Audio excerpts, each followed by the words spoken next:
Light அந்த வேர்டை போடுவான், இந்த அவன் பிஞ்ச பேண்ட்டுக்காரன் ஏதாவது போடுவான். துரோகம்ன்றீங்க, தமிழ்நாட்டுல கெடுத்துட்டாங்கன்றீங்க. மக்கள் காசு வாங்க நான் அப்ப நீ காசு வாங்குனியா? அப்ப நீ யார்? அது யாரு பாவு குத்தறனா? இல்ல மீறி கேக்குறதுன்னு இருக்கு இல்லையா? ஹெலிகாப்டர் இது ஒரு பையன் கேட்டிருந்தாலும் நாங்க ட்ரோல் மெட்டீரியல் தான் ஆக்கிருக்கோம். அரசியல் பேசுறதுங்க வீராவேசம் பேசுறது கிடையாதுல. தமிழ்நாடு ஃபுல்லா ஒரே நைட்ல நான் ட்ரெண்ட் ஆனேன். யாராலையும் ஆக முடியாது. மன உளைச்சலுக்கு உள்ள அதுங்கிறது மறுபடியும் என்னை மன உளைச்சலுக்கு ஆளாக்க.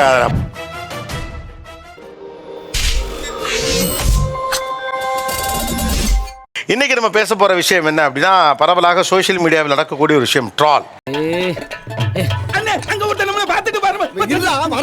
எனக்கு ஒரு மாதிரியாட்டா இருக்கும். ட்ரால் செய்கிறது இல்லை ஒன்றும் பிரச்சனை இல்லை நினைக்கக்கூடிய ட்ரால் பண்றவங்களே கூட இங்கே இருக்கலாம். ஸோ இந்த இரண்டு தரப்பும் ஒரு இடத்தில் சந்திக்கிறது. ஒரு மந்தையில் இருந்து இரண்டு ஆடுகள் வேறு வேறு பாதையில் போய்விட்டன. இரண்டும் சந்தித்த போது பேச முடியவில்லையே.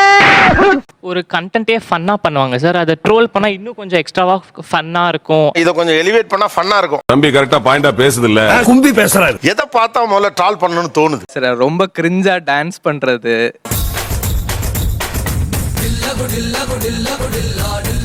ஹியூமர் பண்றேங்கிற பேர்ல இந்த காமெடிக்கு அவங்க கொடுக்குற ரியாக்ஷன்ஸ் எல்லாம் பார்க்கும்போது லைட்டா ட்ரால் பண்ணணும்னு தோணுது. எஸ் சார், ஆர்வ கொள்ளர் தான் சார் மெயினா. ப்ரூவ் பண்ணிடணும் அப்படிங்கிறதுக்காக கொஞ்சம் ஓவர் பெர்ஃபார்ம் பண்ணும்போது அது ட்ரோல் மெட்டீரியல் ஆகும். நீ இருக்கிற ஊர்ல நான் இருக்க மாட்டேன்டா, நான் போறேன்டா.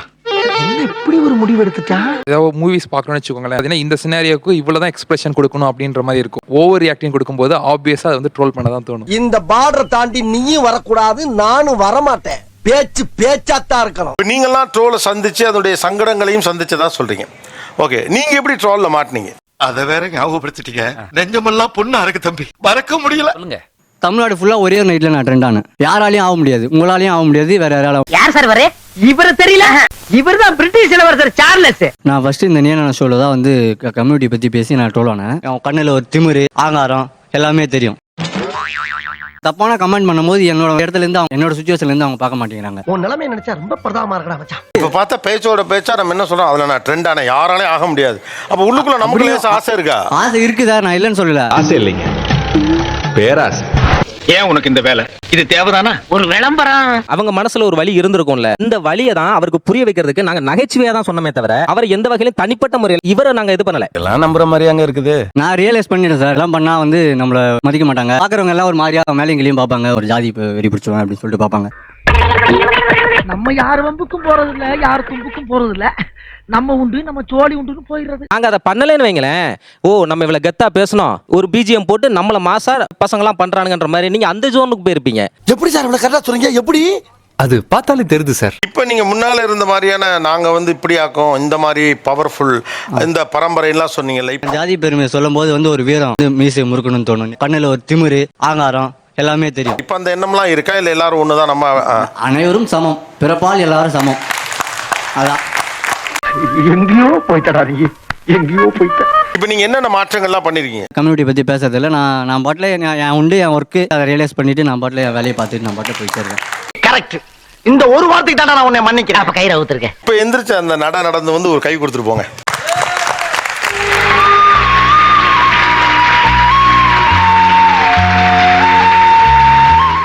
தமிழருடைய வரலாறு, அறிவியல் அது மாதிரி பேசி அரசியலுக்கு என்னுடைய சார்பு வந்து தெரிவிக்க ஆரம்பிச்சேன். என்னுடைய கருத்து வந்து தெரிவிக்க ஆரம்பிச்சேன். நீ முதல்ல இதெல்லாம் பேசணும்னா முதல்ல நீ தமிழ் மொழியில படிச்சிருக்கணும். நான் தமிழ்ல யாரா பேசுறேன்? தமிழே இல்ல. நீ என்ன வந்து கலாய்க்கிறத பார்த்துட்டு எங்க அம்மா வந்து தடுக்கிறாங்களே சைக்காலஜியா, அவங்க என்ன பண்றாங்க, நம்ம பையனை வந்து இந்த மாதிரி கலாய்க்கிறாங்களே அப்படின்ற மனநிலைக்குள்ள போறாங்க. கேட்கறதுக்கு ஆள் இல்லன்னு வாய்க்கு வந்தபடியெல்லாம் பேசி புடலான்னு நினைச்சிருக்கேன். என்னுடைய தலைவரா நினைச்சிட்டு இருக்க தமிழ்நாட்டுல எத்தனையோ பேர் இருக்கிறாங்க. இவர் ஐடியாலஜிக்கலா ஒரு சேனல்ல உட்கார்ந்து அவர் திட்டும் போது சுத்தி வளைச்சு பேச விரும்பல. எதிர்க்கட்சிக்காரரை பார்த்து கேட்கிறேன், அரசியல் நடத்துறியா அராஜகம் நடத்துறியா? அவர் கடவுளாவோ இல்ல அவர் ஒரு ரோல் மாடலாவோ எடுத்துக்கிட்டு இருக்கிறவங்க அந்த கோவத்தினுடைய வெளிப்பாடா நீ இப்பயே பேசுற, நீ அவரோட வயசுக்கு இதுவா? சின்ன பையன் சார். ஆனா அவன் அந்த மாதிரி பேசலையே. இவனடா சின்ன பையன். நீங்க சிறு வயதிலேயே அரசியல் பேசுதல் என்பது நல்ல விஷயம். நீங்களும் பொலிட்டிக்கல் கான்சியஸ்னஸ் ஒண்ணு இருக்குல்ல, அரசியல் பேசுறதுங்க வீராவேசம் பேசுறது கிடையாதுல. செத்த நேரம் மரம் வரப்போம். தேங்க்யூ. அப்ப நாங்க மறுபடியும் வந்து திட்டமிட்ட துரோகங்களால வீழ்த்தப்பட்டுக்கிட்டு இருக்கோமா? பாத்தியா, இதுக்கு தான் ஓங்கி அரையறதுக்குள்ள ஓடி போய் உட்கார்ந்து உங்களை முன்ன பின்ன ரெண்டு வார்த்தை சொன்னாலே இவ்வளவு நீங்க கோவிச்சுக்கிறீங்கல்ல. அவ்வளோ வயசான பெரிய தலைவர்களை நீங்க முன்ன பின்ன பேசினா எப்படி சும்மா இருப்பாங்க? ஆஹா சூனா போனா ஒவ்வொருத்தர் இருக்க வேகத்தை பார்த்தோம்னா அவன் அருமை வறுமைக்கு ஆபத்து வந்துரும் போல் இருக்கடா. நம்ம கவனமா டீல் பண்ணி ஆட்டத்தை கலைச்சிடுறாசா. இது வரைக்கும் என்னுடைய வீடியோ எடுத்து பாத்தீங்கன்னா எல்லாருக்கும் வந்து மரியாதை கொடுத்து தான் பேசிருக்கேன். தம்பி, ஒரு மனுஷன் போய் பேசலாம், ஆனா ஏக்கர் கணக்கில் எல்லாம் பேசக்கூடாது. நம்ம எடுத்து படிக்கிறோம், 4 விஷயத்த மறுபடியும் படிச்சுட்டு தான் சொல்றோம். வந்து ஒரு ஆழமான மன உளைச்சலுக்குள்ள ஒண்ணாகுது இல்ல, நைட் வந்து தூக்கம் வர மாட்டேது, இவன் கலாய்ச்சிட்டானே. எப்படி சார் நீங்க வாங்க வாங்க, ஏன் பயப்படுறீங்க? வாங்க, நான் அடிக்கல மாட்டேன், வாங்க. ஸ்டேஜ்ல பேசுறது பாத்திருக்கேன், உங்க இன்டர்வியூஸ் எல்லாம் பாத்திருக்கேன். துரோகம்ன்றீங்க, தமிழ்நாட்டுல கெடுத்துட்டாங்கன்றீங்க. அதுக்கு நீ எதிர்த்து விவாதம் பண்ணா நீ பரவாயில்ல. பொதுமக்களை இழிவுபடுத்த, பொதுமக்கள் நாயின்றியா? நீ மக்கள் காசு வாங்கினா நாயின்ற, அப்ப நீ காசு வாங்கினியா? அப்ப நீ யார்? அது யான் விருப்பம், அவர் குத்தர் நான் போனேன். உனக்கு வெக்கமே இல்லையாடா?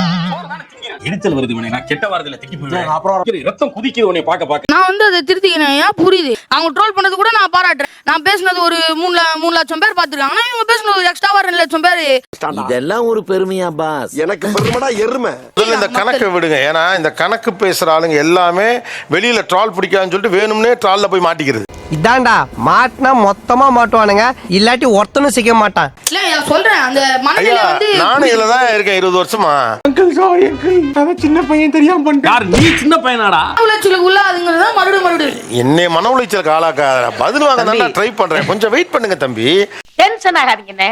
Less tension more work, more work less tension. வெளியில நீங்க ஒண்ணு சொல்லிட்டு உள்ளுக்குள்ள 3 லட்சம் பரவாயில்ல மௌன, அடுத்து இந்த வார்த்தையை விட்டோம்னா 7 லட்சம் போகும். லைட் அந்த ஓட போடுவான், இந்த அவன் பிஞ்ச பாண்டுக்காரன் ஏதாவது போடுவான். டேய் என்னடா சுத்தி முத்தி இங்க வர்ற? அப்படி மைண்ட்ல கணக்கு பண்ணீங்கன்னா கடைசி வரைக்கும் நீங்க சீரியஸ் பொலிட்டிஷியனா வர முடியாது. ஓ மண்டையில இருக்கிறது என் மண்டையில ஏத்த நினைக்காத, என்ன சுதந்திரமா வாழ விடு. என் திறமையை வெளிக்காட்டுறதுக்காக, அதாவது லேடி கெட்டப் போட்டு நான் சில கண்டென்ட் எல்லாம் பண்ணுவேன். பாக்குறதுக்கு நான் பொம்பளை, ஆனா நெஜத்துல ஆம்பளடி. என்ன நெஜத்துல ஆம்பளடி? அதாண்டி எனக்கு அப்ப இருந்தே டவுட். நான் அப்படி பண்றப்போ ஏன் வந்து என்ன கஷ்டப்படுத்துற மாதிரி டக்குனு ஒரு 2 நிமிஷம் ட்ரோல்ல வந்து எனக்கு கலாச்சிட்டு போயிடுறீங்களே. மூஞ்சி சார் மூஞ்சி, சில மூஞ்சிகளை பார்த்தாதான் போட்டுடணும் போல தோணும். போன் கையில எடுத்துட்டீங்க, விமர்சனத்துக்கு அப்பாற்பட்டவங்க யாருமே கிடையாது. பண்ற சூப்பர் ப்ரோ, நல்லா இருக்கு ப்ரோ, ஆஹா செம்ம ப்ரோ, உங்களை ரோல் மாடலா எடுத்துக்கிறேன், இப்படியே கமெண்ட் வந்தா உங்களுக்கு போர் அடிச்சிடாது? டேய் இதெல்லாம் ஒரு காரணம். யாராவது மொட்டை அடிச்சிட்டு வந்தா அவன் தலையில தபையலா வாசிப்பீங்க. இது சூப்பர்னு மட்டுமே கமெண்ட் வரணும், நீங்க எப்படி எதிர்பார்க்க முடியும்னு கேக்குறாரு. ஆனா மனசு கஷ்டப்படுற மாதிரி வருது இல்ல. நான் இவ்வளவு கஷ்டப்பட்டு பண்றேன், நீங்க ஒரு 2 நிமிஷத்துல ட்ரோல் பண்ணிட்டு போயிடுறீங்களே. எல்லாம் ஒரு டைம் பாஸ் தான். Time pass. எங்ககிட்ட ஒரு தப்பு இருக்கு, நீங்க ட்ரோல் பண்றேன்னு சொல்றீங்க. நான் அதனால ஜட்ஜ் பண்ணல ப்ரோ, அது சிரிப்பா இருக்கு பாக்கும்போது. சிரிப்பா இருக்குன்னா நீங்க வந்து என்ன சொல்லுவீங்களா? நீங்க சீரியஸா ஒரு சில விஷயம் பண்ணும்போது சிரிப்பா இருக்கு ப்ரோ. இவன் ஒருத்தன்டா சிரிப்பு காமிச்சிங்கன்னு. சோசியல் மீடியாக்கு வந்தாச்சு, உங்க திறமையை நீங்க காட்ட போறீங்க, நீங்க முடிவு எடுத்துட்டீங்க. சில பேர் ஆக்டர்ஸ் மாதிரி நடிச்சு காட்டுவாங்க, அது வேற மாதிரி இருக்கும்போது பாக்குறவங்களுக்குன்னு ஒரு கமெண்ட்ஸ் இருக்கும்ல. இந்த பரஜா இரு, உனக்கு பிடிக்கலன்னா காசை வாங்கிட்டு போ, அனாவசியமா பேசி வியாபாரத்தை கெடுக்காத. எனக்கு ஒரு டேலண்ட் இருக்குன்னு நினைச்சிட்டு நான் ஒண்ணு பண்ணுவேன், அது என் கண்ணுக்கு மட்டும் தான் டேலண்டா தெரியும். மத்தவங்களுக்கு பாக்குறதுக்கு அது காமெடியா தெரியலாம். அதை அவங்க சொன்னாங்கன்னா நம்ம ஏத்துக்கிட்டு தான் ஆகணும். என்ன தம்பி சோகமா இருக்கீங்க? வாழ்க்கைன்னா சில அடிகள் விழத்தா தெரியாப்பா. இதே ஷோல 2016ல வந்து டவுரி ஷோக்கு வந்து வந்திருந்தோம். எங்களோட ஆசைகள் வந்து பாத்தீங்கன்னா அங்க எடுத்து வைக்கிறோம். பெரிய மண்டபத்துல கல்யாணம் பண்ணணும், கோல்டு 50 பவுண்ட் ஒரு வீடு வேணும். இதெல்லாம் கேக்குறீங்கல்ல, வேலை மட்டும் செய்றீங்களா?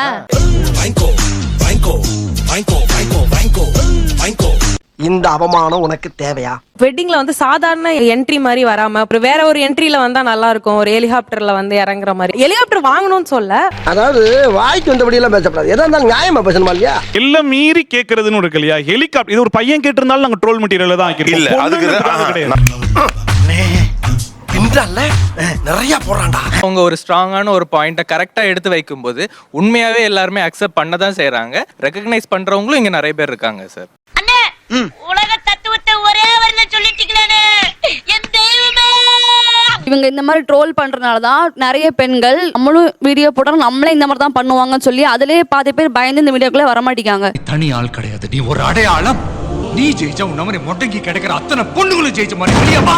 விமனா இருந்தாலும் சரி, மென்னா இருந்தாலும் சரி, we tend to troll. அந்த ட்ராலுக்கான ரீச் அதிகமா இருக்கு. நீ என்ன குழப்பற? இல்லைங்க, தெளிவுபடுத்துறேன், கொஞ்சம் யோசனை பண்ணி பாருங்க. நகைச்சுவை பண்ண முயற்சி பண்றமே தவிர அவங்கள வல்கரா பேசுறதோ பாடி ஷேமிங் பண்றதோ எனக்கு தெரிஞ்ச அளவுக்கு கமெண்ட்ஸ்ல தான் வருமா இருக்கும். கோர்த்து விட்டா வடிக்க பாக்குற இரு உன்னை வச்சுக்கிறேன். சரி, நான் ட்ரெண்ட் ஆவேன்னு எனக்கு தெரியாது. நான் ட்ரெண்டுக்காக பண்ணல, ரொம்ப மனசொடைஞ்சு சொல்றேன், ரீச்சுக்காக பண்ணல. இது வந்து நல்லா ரீச் ஆயிடுச்சுங்க. ஆமாங்க, நான் எக்ஸ்பெக்ட் பண்ணாத அளவுக்கு ஒரு நல்ல ரீச். பழனிசாமி நாங்க வர்றோம்ப்பா. எவ்வளவு பிட்டு இழத்தாப்பா அந்த காதுக தாங்க. வாங்க. வேற ஐடியில போஸ்ட் ஆகி அது மூலியமா ட்ரெண்ட் ஆனவனா. ஃபர்ஸ்ட் டைம் ஒரு வீடியோ என்னையே அறியாம எனக்கே தெரியாம. ஓஹோ அப்படியா சங்கதி? நான் வந்து என் அக்கௌண்ட்ல ஒரு 6 மந்த்துக்கு முன்னாடியே நான் போட்டிருந்தேன். ஃபர்ஸ்ட் டைம் ஒரு வீடியோ என்னையே அறியாம எனக்கே தெரியாம இன்ஸ்டாகிராம் ஐடிக்காரங்க வந்து அந்த வீடியோ கேட்டாங்க என்கிட்ட வந்து. உண்மையாலுமே நல்ல ரீச்சுங்க அந்த வீடியோக்கு. அப்படி சொல்றா, அதை விட்டுட்டு என்னைய மாட்டி விரியா நீ? கும்மி ஒருத்தர் வீடியோ எடுக்க போறாங்க, நீங்க எதுக்கு அது வீடியோ எடுக்கிறீங்க? கும்மி பிரைவேட் நடக்கிற விஷயமா மேடம்? இதுக்கு தமிழ் கலை தானே. நீங்க வந்து ஊரெல்லாம் உள்ள கொண்டு வர வேண்டாம், கம்யூனிட்டி எல்லாம் உள்ள கொண்டு வர வேண்டாம், உறுதிமொழி எல்லாம் கொண்டு வர வேண்டாம். பின்னால எதுவும் பிரச்சனை வரும்னு யோசிக்கிறானே. என்னடா கோபால, அப்படிதானே? கலையை சுத்தி ஒரு क्वेश्चन கேட்டேன், அதுக்கு தப்பா ரைட்டான்னு பதில் சொல்லல. நான் கலையை தான் வளர்க்கறேன்னு சொல்றீங்க. ஆமா. அப்போஸ் ஒரு நிமிஷமா, இப்ப இவ்வளவு பேர் அங்க வள்ளி கும்மி ஆடினாங்கல்ல, நீங்க மட்டும் எப்படி தனியா தெரிஞ்சீங்க? நான் என் ஹஸ்பண்ட் பார்த்து கண்ணடிச்சேன்.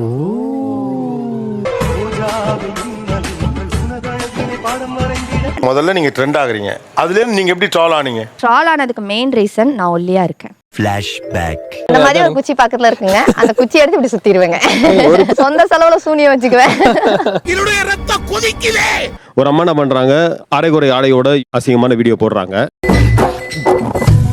இவங்க என்ன பேசுறாங்கன்றது பாக்குறதுக்காக தான் எல்லாருமே அவங்களோட பேஜை சப்ஸ்கிரைப் பண்றாங்க.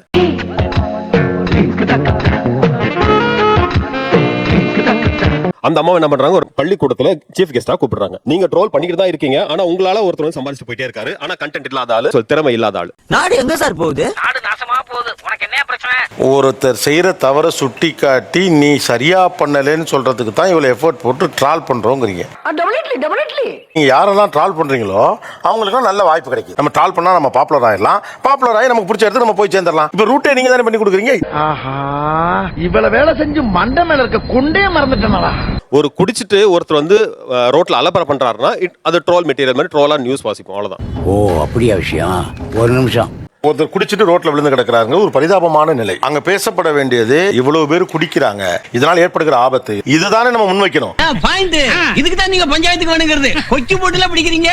நியூஸ் சேனல்ஸ் வந்து எக்கச்சக்கமா ஆயிப்போச்சு. பழைய பிரகாரமே நம்ம வந்து ஒரே ஸ்டைல்ல பண்ணிட்டு இருந்தோம்னா, ஃபீலிங் இல்லாம படிச்சுட்டு இருந்தா வேற மாதிரி இருக்கும். என்னங்க எனக்கு ஒண்ணுமே புரியலையா? அதனாலதான் பார்ப்பதற்கு அப்பாவி போல இருக்கும் இவன் தான், இது இப்படி கொடுத்தா மக்கள் பார்ப்பாங்க. கிரிஞ்சுங்க, கிரிஞ்ச் ஆஃப் தி இயர் உங்களுக்கு அவார்டே தரலாங்க. எவராங்கண்ணே?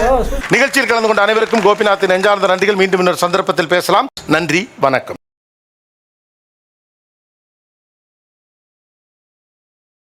இந்த வீடியோ உங்களுக்கு பிடிக்கும் நினைக்கிறேன். பிடிச்சிருந்தீங்கன்னா லைக் பண்ணுங்க, ஷேர் பண்ணுங்க, மறக்காம சப்ஸ்கிரைப் பண்ணுங்க. நன்றி, வணக்கம்.